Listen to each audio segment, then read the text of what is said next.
ও নদীরে তুই ভাঙলি আমার ঘর, তোর কিনারে থাকতাম তুই করলি আমায় পর।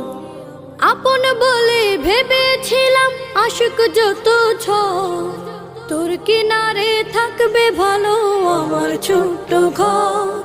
আপন বলে ভেবেছিলাম আশুক যত ঝড়, তোর কিনারে থাকবে ভালো আমার ছোট্ট ঘর।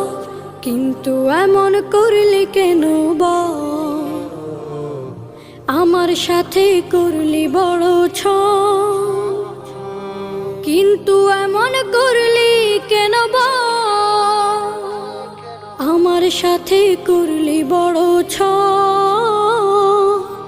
আমি তো ভাবিনি তোকে পর, ভাঙলি আমার ঘর তুই করলি আমায়